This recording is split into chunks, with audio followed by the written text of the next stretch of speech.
They asked me to reconsider and told me they were appealing me, which of course they are, and that I hadn't been clear and I hadn't been, didn't address the issues properly, and it was basically nonsensical in my ruling. So I made it clearer for them, because I can be clear,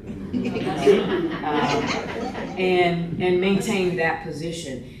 That is how I left it. It is now being appealed, and now other organizations have come aboard in sort of an amicus function and written briefs that are much longer than what I was able to write about the situation, and they are being held to the standard. I don't think it is done yet, but from what I've seen so far in the appellate papers, it's not what the institution thought was going to happen. And so why does that relate to this? One of the reasons, of course, that we took so much time as a state, as Commonwealth, the legislature, to address solitary confinement is because of the mental health effects of this sort of barbaric, in the whole type of confinement that we've subjected people to because they are serving a sentence and because something perhaps happens while they're serving that sentence. That is one of the things that act back in 2018 was meant to address. And here I am in 2024 still fighting with an institution about doing the right thing and making those changes and not trying to just change the name of the confinement and pull the wool over everyone's eyes. And one of those, the main motivations for the legislature has been all of the research.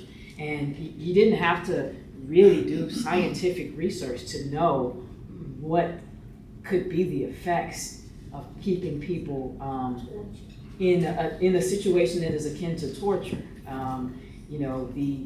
The reasons that we hold and coddle and kiss and hug babies is because they can actually die if they don't get attention from another human being in the early stages of life. You don't have to be a doctor to know that, and you don't have to be a doctor to know some, at least, of the ill effects of what used to be just flat out solitary confinement for extended periods of time. And if anyone in here has suffered that, you can talk about it much, much more than I can. But on the judicial end, I considered it my duty to impact that system as much as I could to actually make the changes that the legislature has said should be made in those institutions. And that's just one example of things that within the prison system, right, are affecting folks' mental health. Even if you don't have a situation where you are segregated like that, you just by being in a facility are suffering from stress and anxiety and witnessing violence and being neglected. Even in the best of prison conditions, that is happening to people.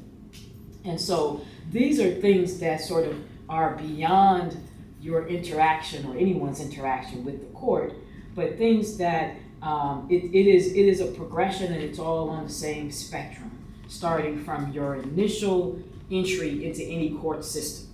And what's interesting, I don't think people think about that much, is just how much interaction, how much the court has to do with whether or not someone gets treatment, whether or not someone is even assessed for mental health issues, and how much of it rests with the judge, him or